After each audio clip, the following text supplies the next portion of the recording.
अशोकनगर नामक एक गांव था। वहां पर एक बहुत गहरा और डरावना कुआं था और उस कुएं में एक चुड़ैल रहती थी। वह कुआं बहुत सूखा पड़ गया था, इसलिए वहां कोई पानी भरने नहीं जाता था। वह कुआं गांव के बीचों बीच था, इसलिए वहां से लोग गुजरते रहते थे। उसी गांव में एक रवि नाम का दूध वाला रहता था। एक दिन वह उस कुएं के पास से गुजर रहा होता है कि अचानक से वहां से कुछ डरावनी आवाजें आती हैं।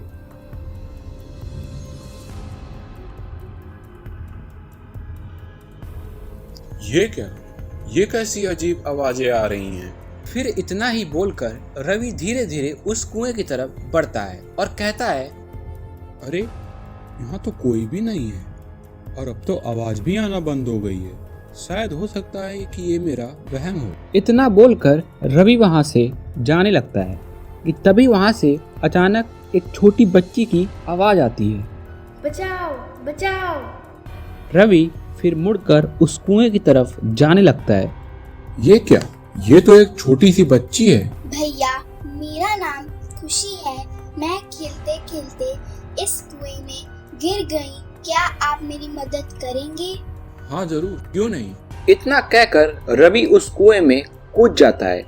तभी वह बच्ची एक चुड़ैल के रूप में बदल जाती है। तुम कौन हो और खुशी कहाँ है? क्या तुम उस छोटी बच्ची की बात कर रहे हो? वो तो मैं ही थी जो तुम्हें बेवकूफ बना रही थी। मुझे छोड़ दो, मुझे जाने दो। मेरी पत्नी मेरा इंतजार कर रही है। ऐसे कैसे छोड़ दूं? मैं 2 दिनों से भूखी हूँ।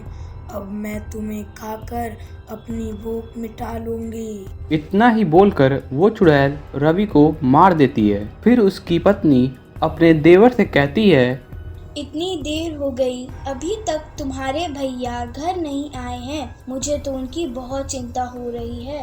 भाभी, आप चिंता मत करिए, भैया अभी आ ही रहे होंगे। और शाम से रात हो जाती है। अभी तक रवि घर नहीं पहुंचा था। देवर जी, अब शाम से रात हो गई है, लेकिन आपके भैया अभी तक घर नहीं आए हैं। जाइए देख कर आइए वो कहाँ हैं। इतना सुनकर रवि का भाई उसे ढूंढने चला जाता है। शायद भैया हमारे गांव के आखिरी वाले घर पर दूध देने गए होंगे। तभी रवि का भाई उस कुएं के पास से गुजरता है। तभी उसे अपने भैया की लाश मिलती है और वह रोते रोते अपने घर आता है। ये क्या, आप इतना रो क्यों रहे हैं? मैं उस कुएं के पास से गुजर रहा था, तभी मुझे वहां भैया की लाश मिलती है। इतना सुनकर रवि की पत्नी रोने लगती है। धीरे धीरे ये खबर पूरे गांव में फैल जाती है। ये खबर सुनकर गांव वाले बहुत डर जाते हैं। फिर गांव वाले फैसला करते हैं कि वो उस कुएं के पास जाएंगे। इतना ही कहकर गांव वाले उस कुएं की तरफ बढ़ते हैं। वहां पे गांव वाले देखते हैं कि वहां एक चुड़ैल है। जैसे मैंने रवि को मारा, वैसे ही तुम सबको मारूंगी।